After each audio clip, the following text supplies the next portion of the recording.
And, another thing I like about your book, just as far as giving people power back to their own health and starting to become their own doctor, is it's like I was saying before, it's an entire holistic primer. So I was curious about your thoughts on gluten. And, a lot of people are going gluten-free these days, and some people are understanding the connection between autism and gluten and things like that. So what are your thoughts about gluten grains? I think that everybody should stay away from gluten grains. Even in so-called normal people who do not test as having celiac disease, it has been shown that it takes the body 72 hours for the intestines to get back to normal.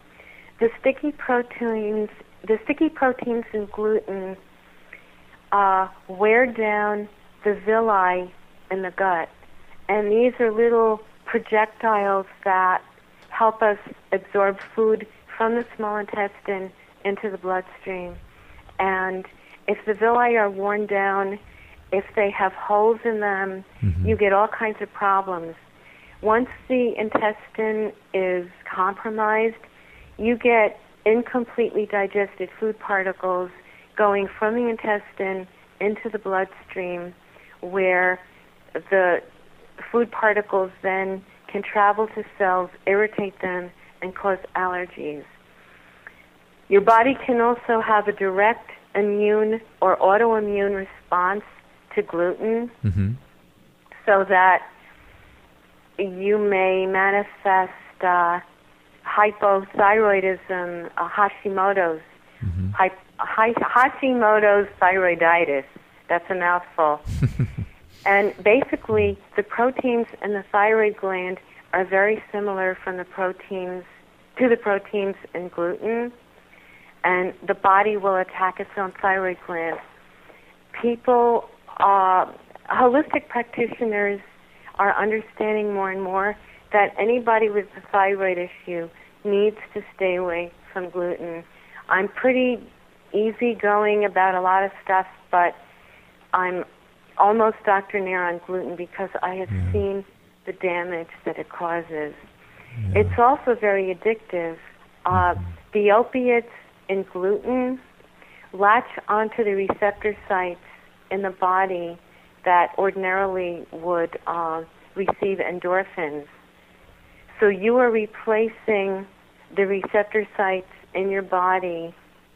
So the body has receptor sites for endorphins, and instead of getting its own endorphins, the receptor sites will receive the proteins from the gluten. And that causes addiction. That's why people are breadaholics. Yeah, people just love it. And, I think it also, does it steal iodine from your body too, which is also connected to the thyroid? I'm not aware of it doing that.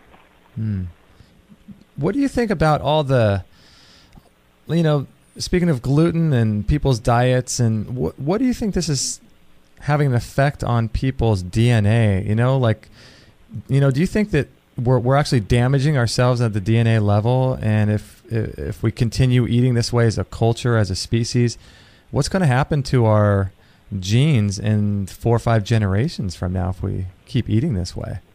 That's a good question. Try one generation.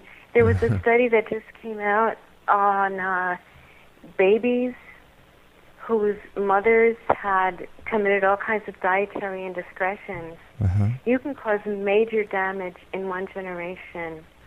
A real good place to read about that is Weston Price's book, Nutrition and Physical Degeneration. I think that's what it's called. And he was do you know who he is? Yes. I think there's a free copy of his book on the internet as well, I think. But yeah, I've read his book. Well, for those of the listeners who might not know, he was a dentist who went around the world decades ago to see why people were getting so much tooth decay. And now, to us, it's a no-brainer, but back then, the Western diet had just become really big, meaning refined flours, high amounts of sugars.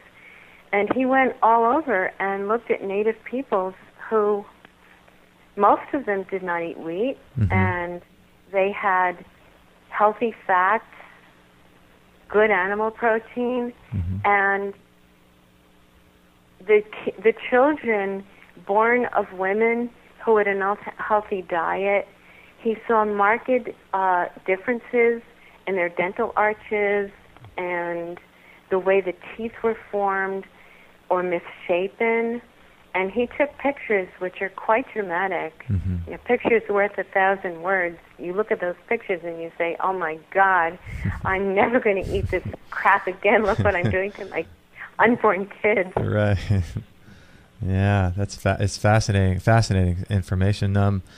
So I wanted to give, as we're wrapping up here in the next 5 minutes, I wanted to ask you about, as far as the Rife machine goes, if people want to, maybe some people don't want to buy them because they may be a little bit expensive for some people. Are there places or doctors that they can go to, maybe a website or something, to figure out if there's doctors in their area that use the Rife machine? See, that's tricky because it's not legal in the U.S. to use these particular frequency devices for the treatment of medicine and disease. Otherwise, the doctors will lose their